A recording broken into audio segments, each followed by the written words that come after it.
want to hear about your heroics because I heard you committed an act of heroism, and if that leads me to become a fan of Yeah, Jeff Green and the Jeff Green Show, and yeah. now try to dictate what future acts of heroism you perform, here's your chance. Here's your chance to get the president and treasurer right now.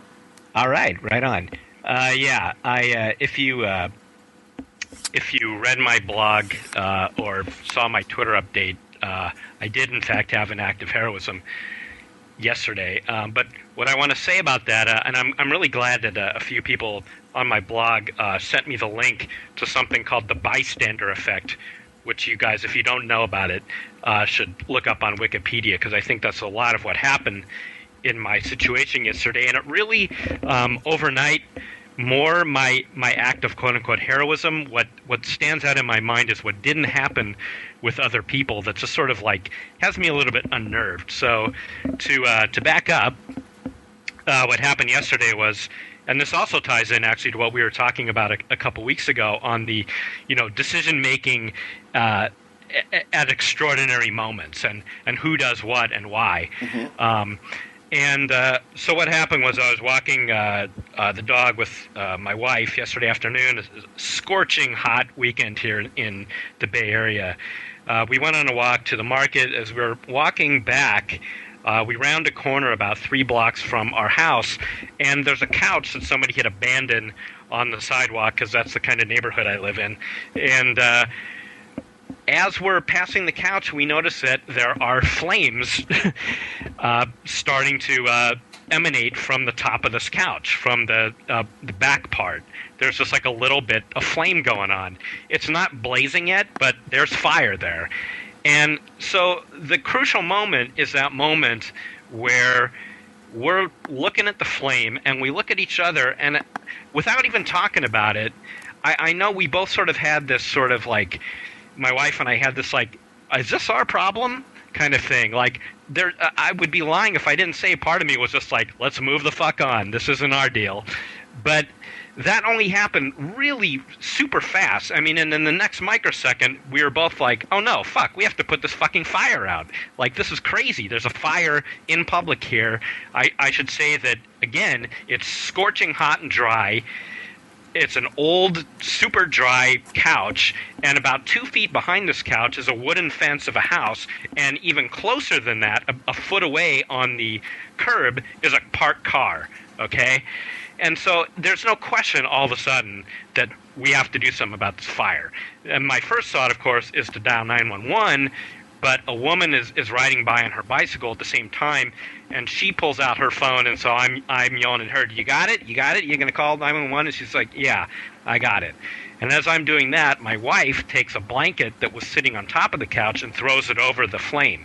So that worked for a second because it muffled it. And I'm thinking, okay, crisis averted. But then the next thing that happens is the blanket goes up in flames. And now the couch all of a sudden basically like conflagrates, okay? And so now this is a flaming couch on fire. It goes from like something that's sort of like amusing and weird and sort of an odd thing to see on your Saturday, to like a fucking hazard. And smoke starts billowing up immediately from this thing, and we immediately like shift into overdrive there, and my wife and I are both like, bang on doors. We got to get a hose.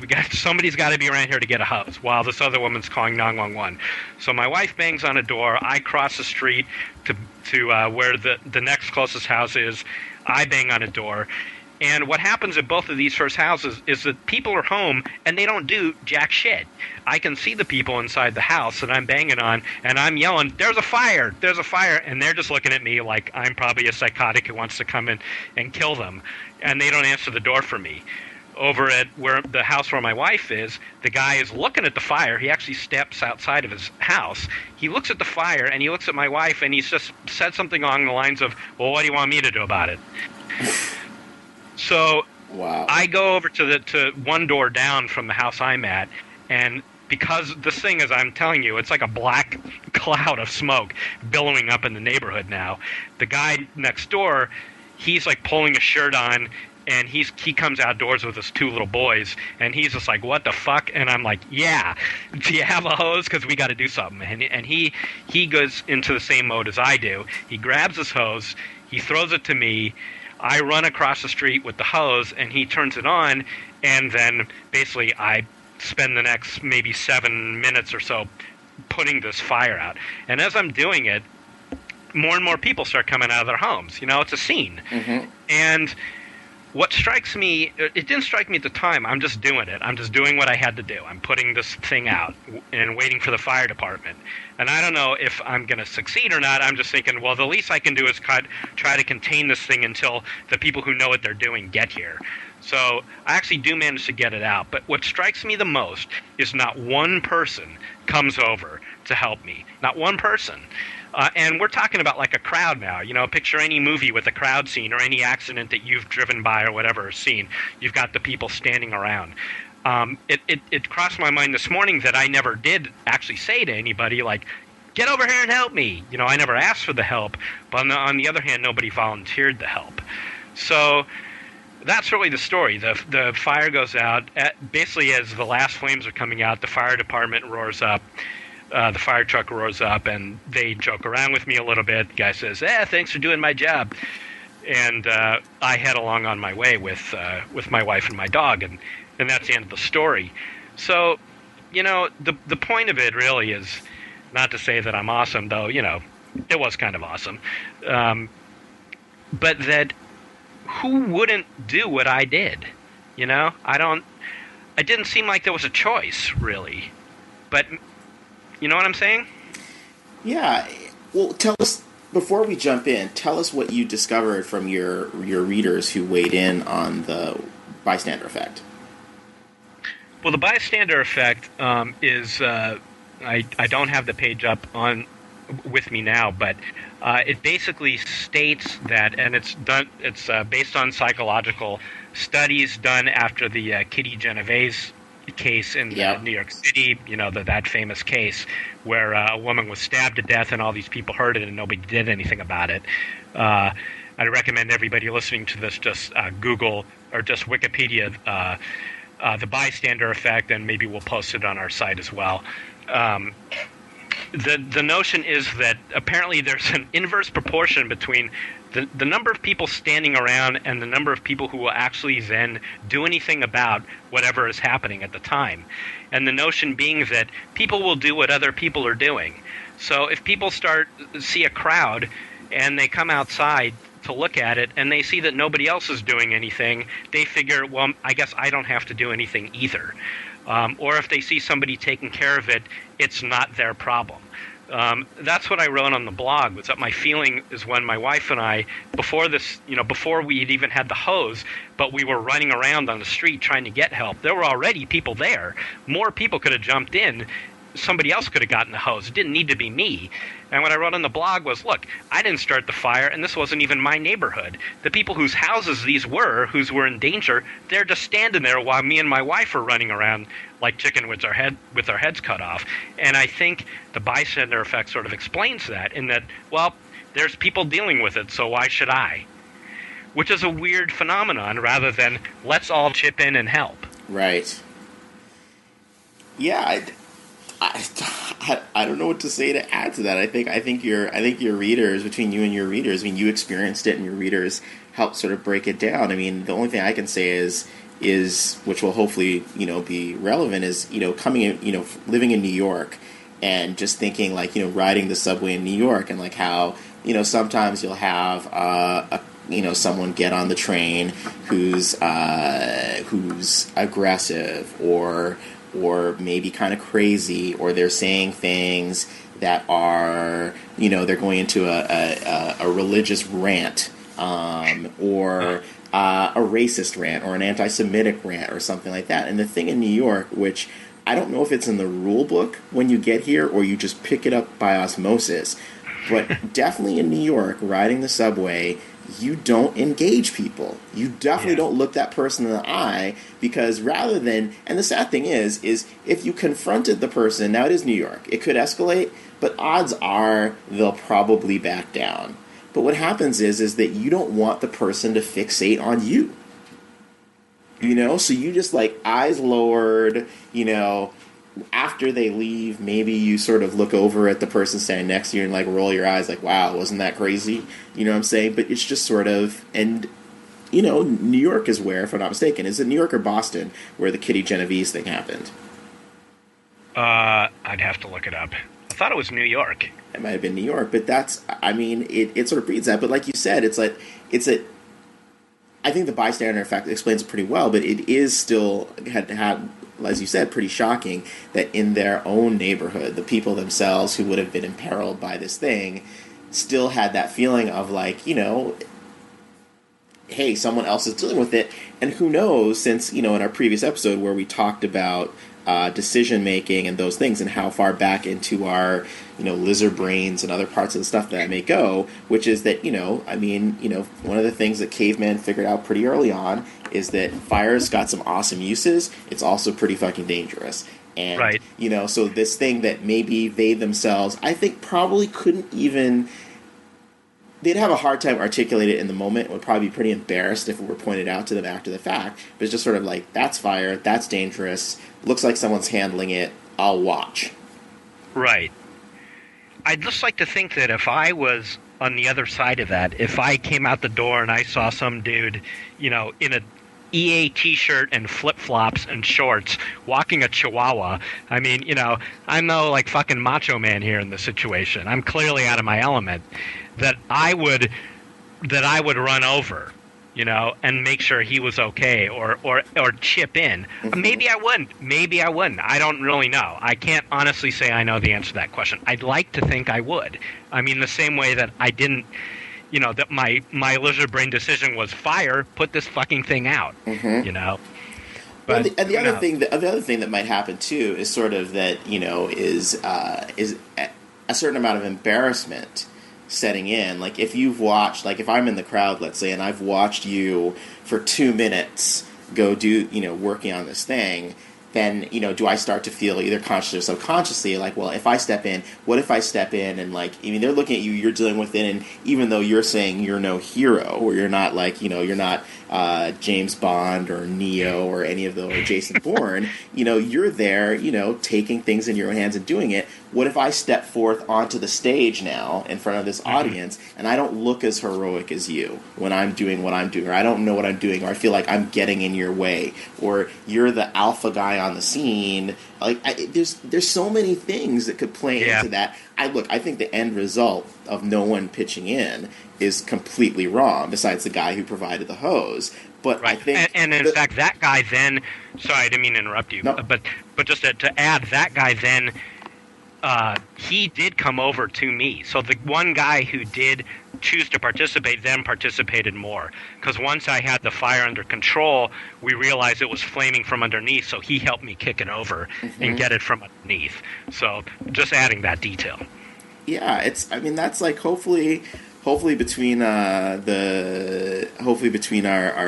fearsome fivesome, we could put together, find like a book that helps identify some of this stuff, because I think the psychology of these kinds of situations is pretty fascinating. But, you know, not that you need it, but look, definitely a round of applause here from Vancouver for jumping in. Well, thank you. And then writing about it and sharing it, because that's pretty fascinating. Yeah, I mean, again, it was interesting to me, and I really am trying to do this in a non-braggy way. It was just interesting to me, and I was glad that ended up being what my gut-level decision was, because you don't know what you're going to do in those kind of situations. And again, I'd be lying if I didn't say, like, for 1/2 second, I was just like, Ani, let's get the fuck out of here, you know? But then something else takes over, and you're just like, this is a bad scene. I mean, we look at the fire, we look at the fence, we look at the car, and we see a woman on the phone with 911, and who knows how long that's going to take, you know, so... Did anyone in the crowd say anything afterwards, or as you guys were on the way? Like, did anyone? That was another thing. I didn't notice that, or I didn't think about that until the morning. This morning, nobody thanked me except for the guy with the hose. Wow. The guy with the hose, as we're walking down the street, he was back across the street. He just yells, "Thanks, man, thank you." But we walked right by other people who didn't say anything. Walked right by him. See, I think in that particular case, I would have probably stopped and watched the couch burn, or watch this thing burn, because it'd be interesting to observe like what level of threat it takes for the people who are watching this to act. Where instead, Yeah. like you acted at an early state to your credit, and prevented a problem from being exacerbated, and a block of homes being burned or something. But of the same respect, it'd be interesting to know, like, it'd be interesting to observe, like, at what point does the Tower of Flames require action from people? And that might have, I mean, embarrassingly enough, that might be what I would have watched. Like, I would have just stopped and wondered, like, how long is it going to take one of these people whose home would be threatened to act? Yeah. And just sort of like generally to observe how lazy and pathetic people can be. Well, right. I mean, in that split second where I didn't act and was having to, like, let's get the fuck out of here, the way, like, many thoughts can go through your head in a very short period of time, I think that went through my head too. Like, let's get out of here. Let's back up, an appropriate amount of feet and see what these people do or not. But ultimately, I just couldn't do that. I couldn't. You're a hero. Well, whatever. But some of us are heroes, some of us aren't. But I would like to argue. I would like to hope that almost anybody standing there where I was at that moment would have done the exact same thing. I have to believe that about humanity. I don't know. Well, here's something interesting. Have you ever seen the movie Rashomon? Yes.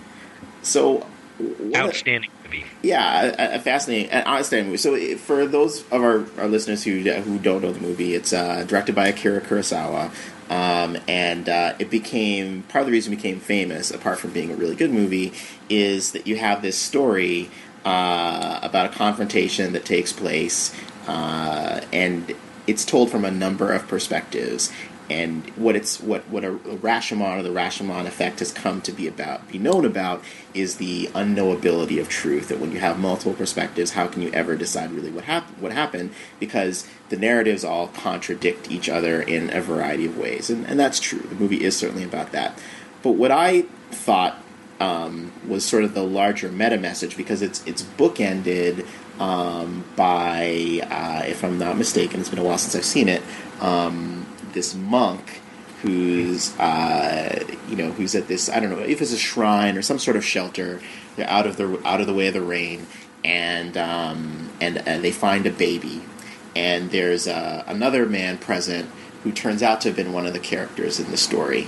And partial spoiler alert, because anyone who's listening to this really should, and hasn't seen the movie, really should see it. It's phenomenal. But what I felt that what the conclusion was about. When the monk realizes that the monk, for a variety of reasons, can't take care of the child and has to leave the child with the other man who's there, and by virtue of the stories that have been told, has no reason to trust that this person will do the right thing, but has to have faith in his fellow man anyway. Mm-hmm. And I thought that was really powerful, and that's one of the themes that sort of, partially because of the phenomenal filmmaking and writing, gets left out when people talk about Rashomon. But that was one of the important lessons I took away from it, and I feel like that's sort of what you're articulating, is that, mm-hmm. As a result of this intense experience that you had, and despite the available evidence in front of you, mm-hmm. based on your own experience, you still feel that need to sort of trust that your fellow human beings would, at least one of them, would do the right thing in a situation like that. Right. I mean, it's funny because the event itself happened just so randomly and unexpectedly. I mean, we're just going on a walk on a Saturday. I mean, until that point in the day, all I had done is fucking play Pokemon on my couch. I mean, talk about an anti-heroic afternoon. So for something like that to happen, and then we were joking about it on the way home, and it wasn't until I slept on it and woke up in the morning that it sort of hit me like, wow, that was like kind of extraordinary and like kind of traumatic in a way. And even though nothing bad happened, but it was... what's my point? That yeah, I was shook by the lack of help. That shook me, but it is what you're saying. I have to think it's just this phenomenon that people have linked to me, or that there was something that was something along those lines that created the circumstance in which people didn't come over, because you really don't want to think, when it comes down to it, in a crisis situation. I mean, God, think about United Flight 91, right? Yeah. That at a time of great crisis, that people aren't going to act. I mean, I don't know how we survive as a species if you think people can't rally at moments when their lives are in danger. Not to bum us out on a Sunday afternoon here. Wow. Well, this is 2 episodes in a row where you've been bringing the bummer stories. Really? Maybe I'm just a bummer. I want to go back to something you said a long time ago that I've sort of admittedly been fixated on. You have a Chihuahua? Well, she's a half Chihuahua, to be fair. Is the other half a real dog? Yeah, the other half is a bull terrier. No, it's not really. She's half Chihuahua and half Shih Tzu. And I take umbrage at your real dog comment, sir. When did you get your dog? It was a present for my daughter's 11th birthday, if that helps. Why wasn't your daughter walking the dog then? What's the deal? Well, she was doing her homework. No, I'm very fond of this dog. I like this dog. Hey, I like all dogs. I think they're all God's creatures. I love them all. I never had a little dog until this dog. I grew up with a medium-sized Keeshond sort of mutt. My aunt, who I was very close to, and my family was close to, they had Irish setters. So I never had one of these little dogs. And they are very sweet and affectionate little things. And, you know, we're not averse ourselves to calling her half hamster or whatever. We make all the same jokes. Well, if you ever moves to New York, it sounds like you've got the dog part already worked out. But you got to have a little dog in New York? Especially in Manhattan, you definitely have to have a little dog. Yeah. Well, we have no yard of our own here and a fairly small house, so that was the reason. Nice. Wow. Well, I'd like to welcome NASCAR to the background. Yeah, what's going on there? Oh, jeez. Is that me? We don't know who... It wasn't me, and if Jeff and I both heard it, then through the headphones, it was probably there was like a truck that was driving by, a delivery vehicle. That's weird. I'm 24 floors up, so anyway. So do you guys have any heroic moments to share so that it's not just about me? Wow. I'll say something you said that stuck out to me is that, is sort of, I guess, how to phrase it, but like sort of being thankful that you stepped up in the moment, because to a certain extent, unless you now go forth in an elite beat agents kind of way and make a practice of heroic acts, you kind of don't know what you're going to do in those situations.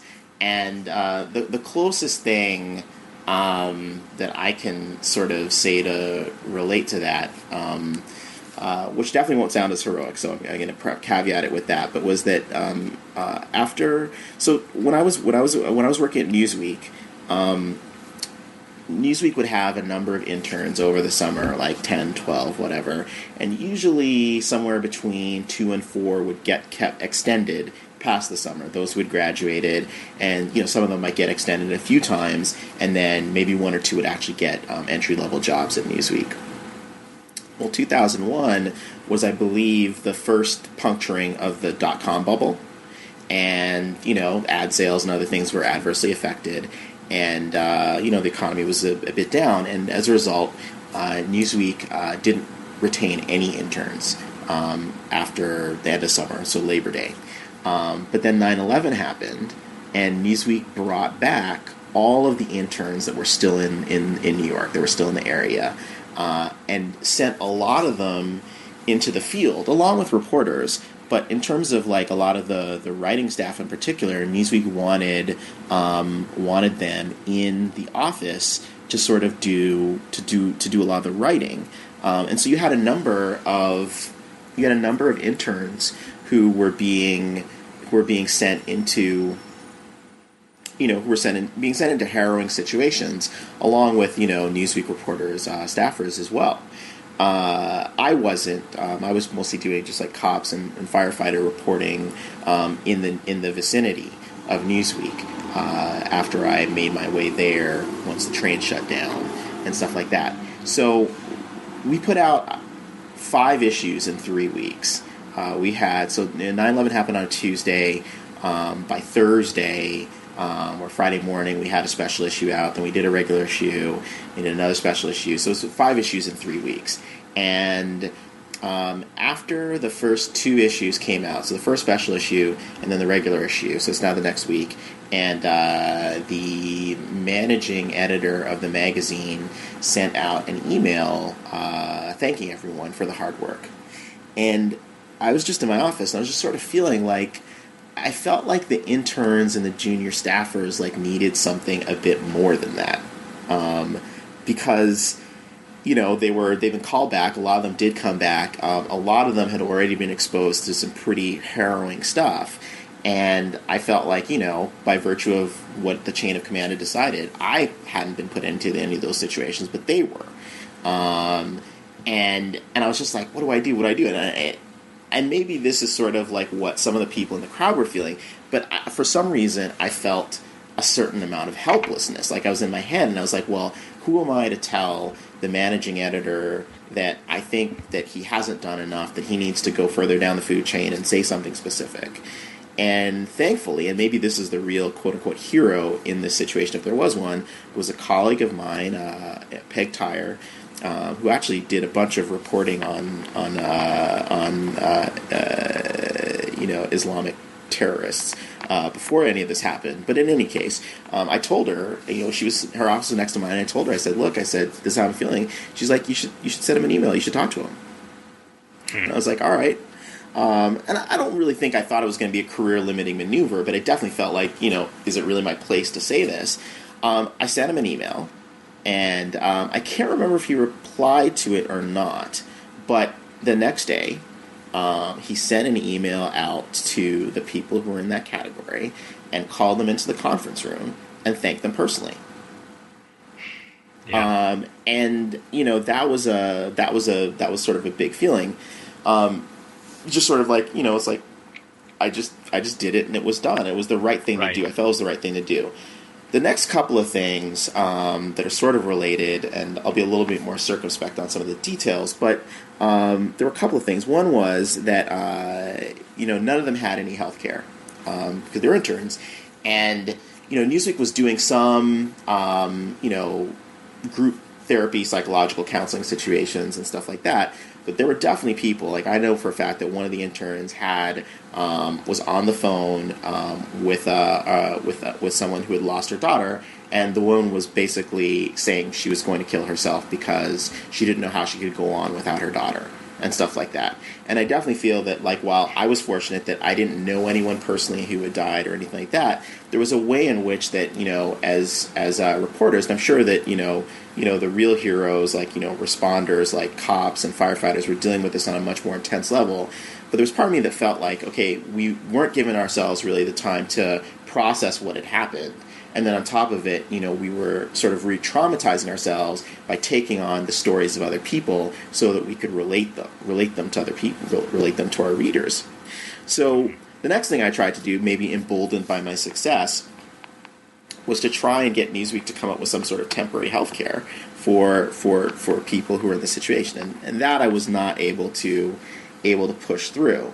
But the final thing was that one of the interns who had no health care had fibroids, and fibroids are partially stress related, and this intern was not in a position to address it, and again had that feeling of helplessness. What can I do? Is this really my problem? That kind of thing. But as it turned out, I have a very good friend from college whose father is a gynecologist. And I called her. She put me in touch with her father. And I basically paid for it. And, it wasn't at great hardship to me, but it wasn't like I just had necessarily it was just sort of, hey, got free money or whatever. But it was just another thing. Like, I just kind of felt like I had to do something. I did it. And in all of those cases, I had the same reaction that you did, Jeff, which was just that the way I like to phrase to people is like, thank goodness my mother raised me right. But just like, I was glad that I could look back at how I responded in a moment of, I don't know what you would call it. It's not the same as putting out a fire, but I was glad that I did something close to the right thing. Right. I think really the point of this podcast today is we're awesome. But not me. I'm the villain who would watch the world just watch it burn until someone else solves it, because I would be interested by that. I think Michael Caine talked about you in The Dark Knight. Some men just want to watch the world burn. Once it got bad enough, I helped. Who cares? Deal with it. Well, that's why we love you, Luke. There's enough Jeff Greens and N guys to protect couches and uteruses everywhere. In fact, not only should you be watching while I'm putting out the couch, you should be actively making fun of me. Like, nice flip-flops. Nice bony legs on the guy. Exactly, yeah. Welcome to 1976, dude. That kind of thing. Hey, I remember when Tivas were cool when I was in high school. That would have been awesome. And who knows? Maybe a little levity might have actually encouraged people to join in. It probably actually would have calmed my nerves had Luke Smith been on the side there completely razzing me. That might have actually, made it a lot easier to handle that situation. I like it. I have a feeling that this is going to turn up in Jeff Green's next game. So, Luke, really no heroics to share with your adoring fans who already think you fucking walk on water? I can't think of anything. I can't think of anything off the top of my head now. I mean, if I really sat and thought about it, maybe there was probably something from when I was a Boy Scout. I'm sure there's some sort of like dude fell through the ice and rescue mission type shit. Like I just I don't remember, man. Oh sure, you were embezzling the Boy Scout dudes at that point. Heroic? No, I don't know. I'm not a hero. I think the Luke Smith fans are just going to be glad that you talked so much during this episode. I had to, man. No one else is here. Yeah. Yeah, you lost your edge, Luke. You used to be so angry. I'm not. There's nothing to be upset about anymore. I'm having a great time. Because you don't work for Ziff anymore. Yeah. I have salary and benefits. I don't have to choose. It's amazing. One of my great moments at Ziff Davis was when we made one of our periodic meaning those of us in low management jobs, made one of our periodic fruitless pathetic forays to the upper management to try to get better to get pay increases for the editors, and the response was from the management in all seriousness, and also said with some exasperation, "These guys get free games, don't they?" Whoa! As if that was the answer to people needing more money to eat and pay their fucking rent. Well, if you think about it, though, I mean, from their perspective, every $60 game you get is basically saved money on the part of the employee. Over time, all those copies of like Drake's 99th Dragon or whatever, that's gonna equal a fine meal. Yeah, but it's not saved on the part of Ziff Davis, right? I mean, these games are coming from free from the companies. I just thought it was amusing that they thought that was going to be enough for the editors. Besides the fact that you know what, sir, that's what they're doing for their job. The lamb with the. I'd like to welcome. What's going on there? I'd like to welcome a new guest to the show.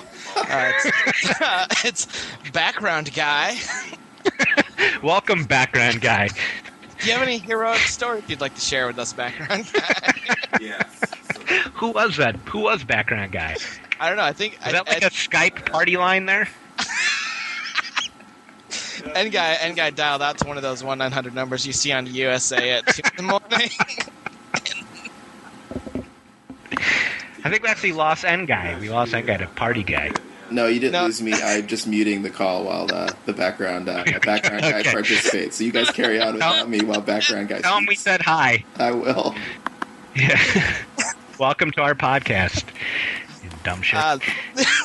Have you heard of Jeff Green? He's I'm a hero. he put out a couch fire. I put out a couch fire. Yeah, you may have heard of me on such podcast as out of the game. You're gonna be big, you're gonna be big and in demand. When the World Series is over. They're gonna be calling on you. It's gonna be like your bat signal. Right. For Other any people- couch fire in town. There's a couch fire. You need a what would your costume look like if you were for couch fire guy? Your flame out is what your superhero name is. That's what you Yeah, the flamer. Yeah, no, maybe not.